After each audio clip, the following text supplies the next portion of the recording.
তপ্ত মরুভূমির তপ্ত বালু, মাথার উপর আগুনের মতো সূর্য, আর আবু জাহেলের পৈশাচিক গর্জন।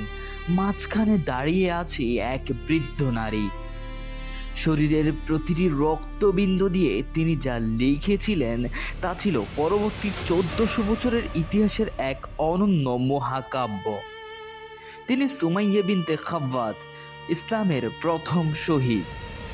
আবু জাহেল চেয়েছিল তার ঈমান কেড়ে নিতে। চাবুকের আঘাতেই শরীর ক্ষত বিক্ষত, কিন্তু তার ঠোঁটে ছিল শুধু একটাই নাম, আল্লাহ, আল্লাহ, আল্লাহ।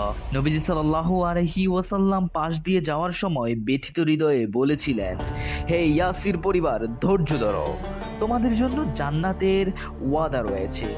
সেই বৃদ্ধ বয়সে তার শরীর কাঁপছিল ঠিকই, কিন্তু তার আত্মা ছিল হিমালয়ের চেয়েও অটল।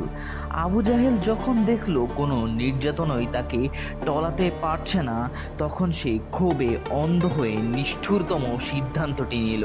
আবু জাহেলের বর্ষা যখন তার বুক বিদ্ধ করল, মক্কার ধুলো সেদিন প্রথম কোনো মুসলিমের রক্তে ভিজেনি, বরং ভিজেছিল জান্নাতের খুশবুতে। তিনি হেরে যাননি, বরং আবু জাহেলকে তার ঈমানের কাছে পরাজিত করে চিরদিনের জন্য অমর হয়ে গেলেন। আজ আমরা যে ইসলামের শীতল ছায়ায় বসে আছি, তার প্রথম ভিত্তিপ্রস্তর স্থাপন করা হয়েছিল একজন নারীর রক্ত দিয়ে।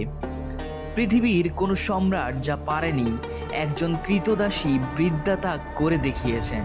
মৃত্যুকে তুচ্ছ করে জয় করেছেন জান্নাত। হে আমার প্রিয় বোনেরা, আপনারা কেন এখন পশ্চিমের দিকে তাকিয়ে আছেন?